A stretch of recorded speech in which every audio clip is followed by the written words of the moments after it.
Meus amigos, sejam todos muito bem-vindos mais uma vez aqui ao canal Poesia Online, onde nós poetamos pela internet. E hoje eu vou trazer para vocês mais um vídeo de biografias falando sobre a história dos grandes poetas da nossa literatura portuguesa, luso-brasileira e também de outros poetas grandes ao redor do mundo. E hoje eu vou falar daquele que é talvez o poeta mais complexo da literatura lusófona, se não o poeta mais complexo da literatura universal. E óbvio que se você já leu o título do vídeo, você sabe de quem eu estou falando. Estou falando do Fernando Pessoa. Bom, eu gosto um pouco do Fernando Pessoa, eu tenho alguns livros dele aqui, né? Esse aqui é o Poemas de Alberto Caeiro, o Mensagem, que acho que é o mais famoso, tem o Quadras ao Gosto Popular. Essa coleçãozinha da LPM é muito bacana, tá? A gente tem quase a obra completa dele.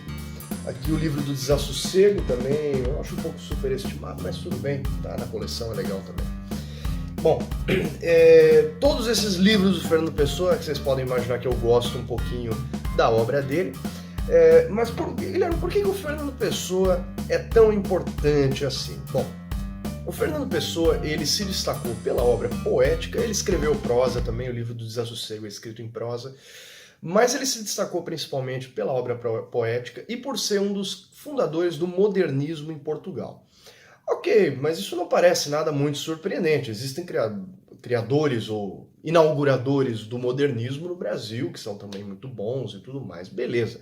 Mas o Fernando Pessoa, ele se destaca por um motivo bem específico, que é o fato de ele ter criado heterônimos. E acredito, imagino até o conceito de heteronímia vem do próprio Fernando Pessoa. O que é um heterônimo? Bom, um heterônimo é um nome que o Fernando Pessoa atribui à criação dos seus poemas. Aqui, por exemplo, nós temos poemas de Alberto Caeiro, e aqui nós temos poemas de Álvaro de Campos, e o livro do Desassossego que eu mostrei agora há pouco é o heterônimo de Bernardo Soares, existe também o Ricardo Reis, existem outros heterônimos. Mas, Guilherme, isso aí não seria um pseudônimo? Sim, um nome seria um pseudônimo, mas o caso do Fernando Pessoa é um pouco mais do que isso, porque Alberto Caeiro, por exemplo, eu vou tomar isso aqui como exemplo do Alberto Caeiro, não é somente um nome. O Alberto Caeiro é um personagem criado pelo Fernando Pessoa. Então, o Alberto Caeiro tem um nome, mas ele tem uma data de nascimento, se eu não me engano, ele tem uma data de morte, tem uma história, a biografia do Alberto Caeiro, opiniões, gostos. E se você ler a poesia do Alberto Caeiro, ela é completamente diferente da poesia do Álvaro de Campos, que é completamente diferente da poesia do Ricardo Reis, que é completamente diferente da poesia do próprio Fernando Pessoa, escrito com o nome dele. Isso é a inovação. Como o Fernando Pessoa é um poeta tão complexo, e esse conceito dos heterônimos é muito maior do que é possível falar em apenas um vídeo, eu provavelmente vou fazer uma série sobre Fernando Pessoa, então se você tem interesse em conhecer mais sobre a obra desse grandiosíssimo poeta, se inscreve aí no canal, já ativa o sininho para você ficar por dentro e assistir todos os vídeos sobre todos os heterônimos de Fernando Pessoa, explicando como funciona, o que é, as características principais dos poemas deles, enfim. Nesse vídeo eu vou falar mais especificamente sobre a biografia do Fernando Pessoa, a história da vida dele, como ele viveu, o que ele fez e como ele criou esses heterônimos. Bom, o Fernando Pessoa nasceu em Lisboa no final do século XIX, de uma família abastada. O pai dele morreu quando ele tinha 5 anos, diz a lenda que isso impactou ele muito profundamente. E com a morte do pai, a família passou a ter uma vida um pouco mais modesta. E é mais ou menos nessa época que surge o primeiro heterônimo do Fernando Pessoa, chamado Chevalier de Pas, que era um cavaleiro que declamava poemas em francês. E não se sabe muito mais sobre Chevalier de Pas, o Fernando Pessoa não desenvolveu muito esse heterônimo ao longo da vida. A mãe dele acabou se casando de novo, e o padrasto do Fernando Pessoa arranjou emprego na cidade de Durban, na África do Sul, e o Fernando Pessoa se muda com a família e passa a estudar em Durban, num colégio de freiras. Lá ele aprende inglês e se destaca muito como um ótimo aluno. Ele, inclusive, em algumas biografias aqui que eu li, ele conseguiu pular anos, porque ele se destacava muito, ele era muito inteligente, então ele fazia o que os alunos normalmente demoravam 2 anos, ele fazia em um só. Esse era o nível do sujeito. Bom, o fato de ele ter estudado inglês é muito importante, porque isso é algo muito relevante na vida dele. Ele volta sozinho para Portugal quando ele termina os estudos e ali ele começa a carreira dele. Ele acaba cursando letras, mas desiste do curso, começa a trabalhar como tradutor. E esse é o trabalho que ele faz a vida inteira, e disso que ele tira o sustento, traduzindo artigos de jornal, científicos e coisas desse tipo, do inglês para o português. E também obras literárias. Ele traduziu textos do Aleister Crowley, que eu vou falar mais adiante, e de alguns outros artistas bem importantes. Bom, em 8 de março de 1914 é quando Fernando Pessoa supostamente teve o chamado Dia Triunfal, como ele mesmo fala numa carta a um amigo chamado Adolfo Casais Monteiro. Essa carta você pode ler na internet agora mesmo, mas primeiro termina de ver o vídeo.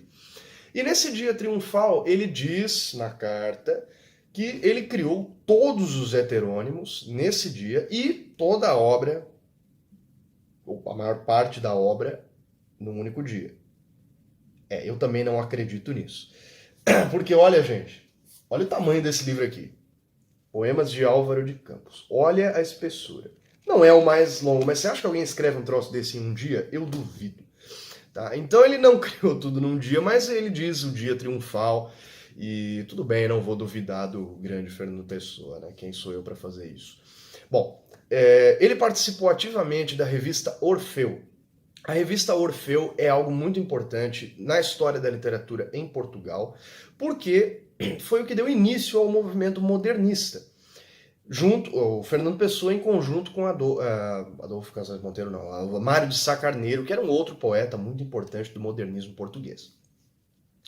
A revista Orfeu causou muito escândalo na época, porque o Fernando Pessoa e o Mário de Sá Carneiro, inspirados por poetas americanos como Walt Whitman, escreviam em verso livre, que eram versos que não tinham uma estrutura métrica tradicional, era um verso livre. E isso gerou uma comoção gigantesca na época, e a revista Orfeu não fez sucesso, teve apenas 2 edições, não foi para frente. Fernando Pessoa acabou voltando a trabalhar como tradutor. Nessa época, o Mário de Sá Carneiro comete suicídio, o que é um baque na vida do Fernando Pessoa, porque inclusive ele dedica alguns poemas dele ao Mário de Sá Carneiro. Em seguida, o Fernando Pessoa passa a publicar na revista Atena, já com os heterônimos. Isso é muito interessante, porque as pessoas que liam tanto a revista Orfeu quanto a revista Atena liam os poemas do Ricardo Reis, do Álvaro de Campos, do Alberto Caeiro, e não sabiam que aqueles nomes eram todos Fernando Pessoa, porque esse conceito de heterônimos só veio a público depois da morte, depois da carta do Adolfo Casais Monteiro, que foi pouquíssimo tempo antes da morte do Fernando Pessoa. Então as pessoas já liam os poemas do Fernando Pessoa achando que eram vários poetas, e não era tudo o próprio Fernando Pessoa. Bom, o Fernando era alcoólatra, namorou por um tempo uma mulher chamada Ofélia Queiroz, é a única mulher que se tem notícia de que ele namorou. Não durou muito esse romance, e também teve associações com o mago inglês Aleister Crowley. Para que vocês que se interessam por ocultismo ou rock and roll e heavy metal, vocês sabem quem é Aleister Crowley. Inclusive o Fernando Pessoa traduziu o Hino a Pan e se correspondia com Crowley ao longo da vida, nessa época ali, de 1914, 1916, 1920, por aí, nessa época. E agora eu não tenho a data certa.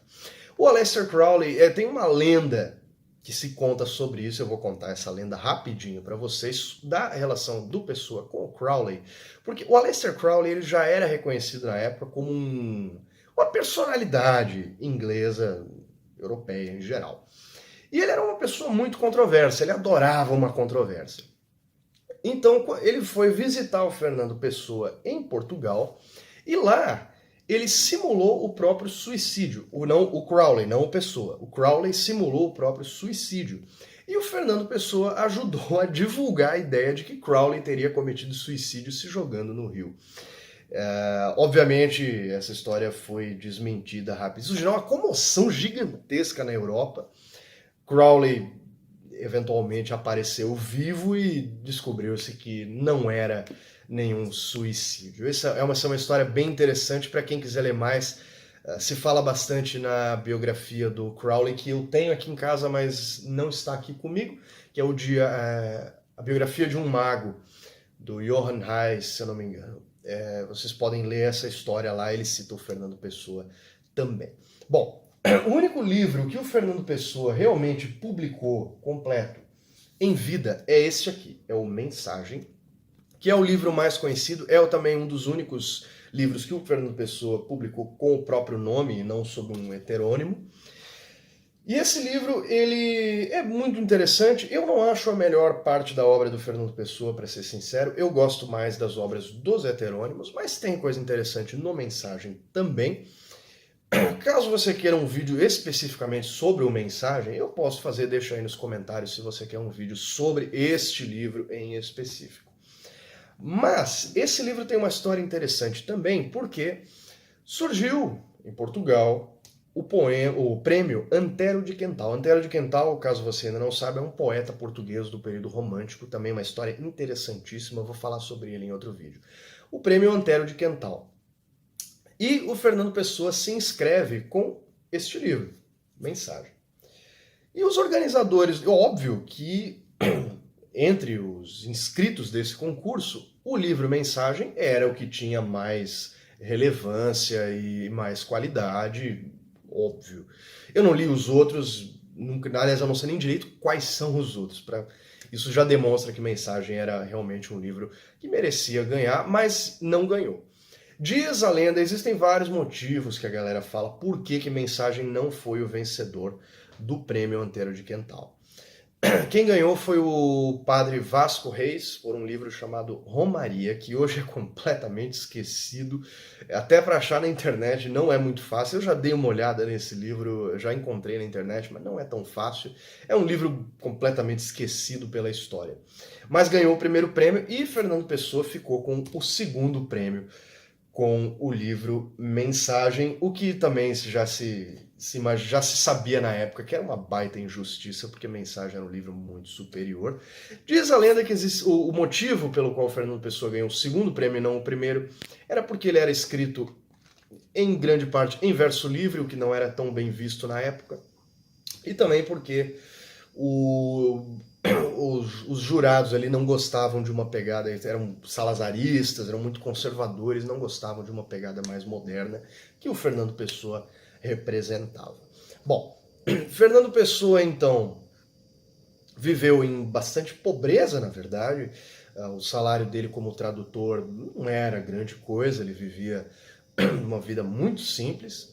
E, no final da vida, ele escreve a carta ao Adolfo Casais Monteiro, que está disponível na internet, revelando que ele era Álvaro de Campos, que ele era Alberto Caeiro, que ele era Ricardo Reis, e a obra, ele eventualmente morre supostamente de uma pancreatite aguda causada por excesso de álcool, e morre basicamente, não vou dizer no anonimato completo, mas sem receber os louros do que a obra dele viria a se consolidar no futuro, como é hoje, pelo fato de que a obra dele é publicada até hoje e as pessoas leem, inclusive eu. Bom, espero que vocês tenham gostado da obra, de aprender um pouco mais sobre a vida do Fernando Pessoa. Deixa aí nos comentários se vocês querem, que tipo de vídeo vocês querem, os vídeos sobre os heterônimos. Eu acredito que eu vou fazer sim, porque eu gosto muito do Fernando Pessoa. E se você quiser ler mais sobre Fernando Pessoa, a obra completa dele está disponível gratuitamente. O link está aqui na descrição do Arquivo Pessoa, onde você pode ler, se não toda, quase toda a obra completa deste grande poeta da literatura luso-brasileira. O link aí na descrição, inclusive também o link para a compra do meu livro, caso você queira ajudar o canal a crescer, e também o link do meu Instagram para você me seguir lá e ficar por dentro das novidades. Certo, galera? Um grande abraço, muito obrigado pela sua audiência, compartilhe esse vídeo com todos os seus amigos, se inscreva no canal, deixa seu like e um grande abraço. Poetamos hoje, poetaremos amanhã. Fui, valeu!